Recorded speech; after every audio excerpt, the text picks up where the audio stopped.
Pessoal, assunto importante para a gente tratar agora. O Senado derrubou o veto do presidente Bolsonaro e permitiu, assim, dar aumento a servidores públicos. Vamos entender melhor essa história com o repórter Levi Guimarães, direto de Brasília.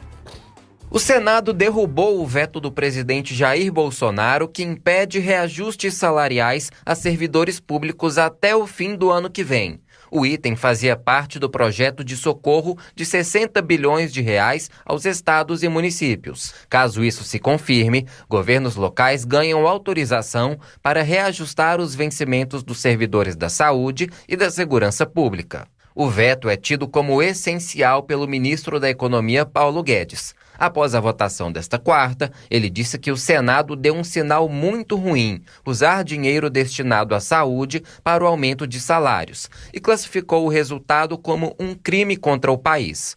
Para que a derrubada se concretize, ela precisa ser chancelada pela Câmara, em sessão prevista para hoje à tarde. A líder do Cidadania, senadora Elisiane Gama, comemorou o resultado.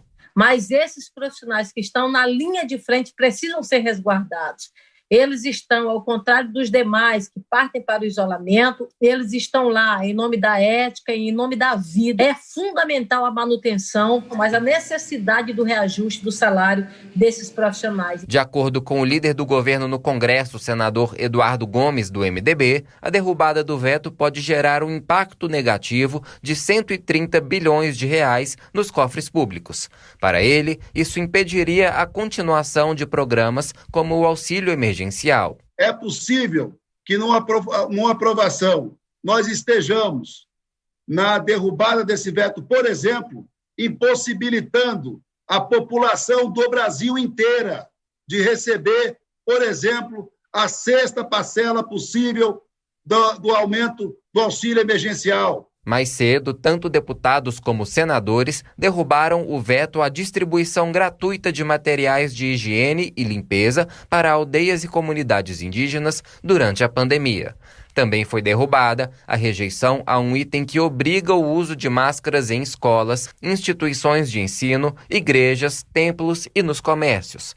Esse era um trecho do projeto que obriga o uso de máscaras em todo o território nacional.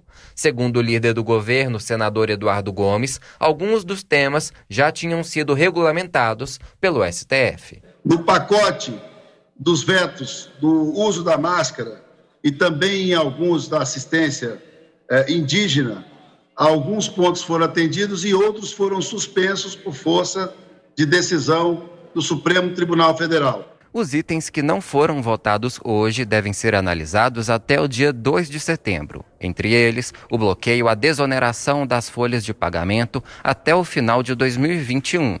A princípio, ela vale apenas para este ano e envolve 17 setores da economia. Tem sido um dos assuntos mais discutidos por aqui nas últimas semanas e agora o governo vai ter mais alguns dias para trabalhar pela manutenção do veto. De Brasília, Levi Guimarães.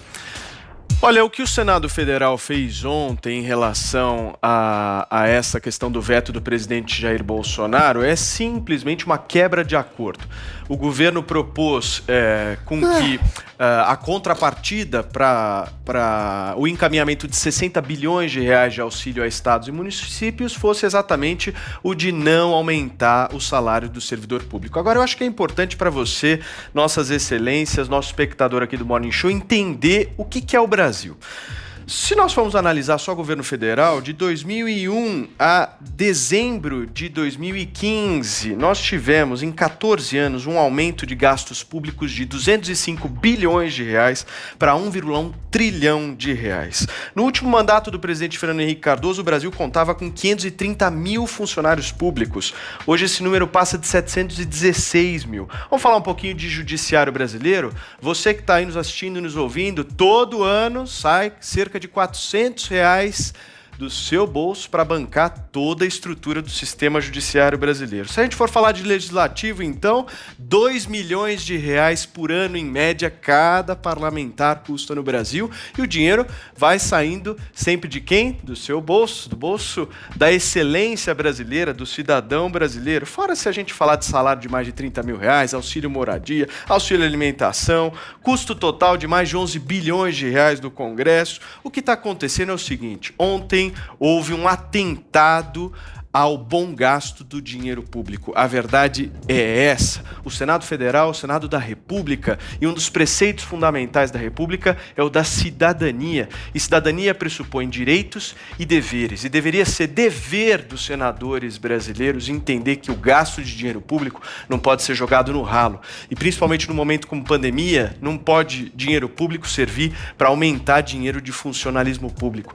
Prioridades. Eu gosto muito de uma frase de Benjamin Franklin que dizia o seguinte: na vida há duas certezas, a morte e o imposto. A diferença da morte para o imposto é que o imposto você paga ao longo da sua vida de maneira obrigatória para sustentar esse Estado pesado, caótico e ineficaz.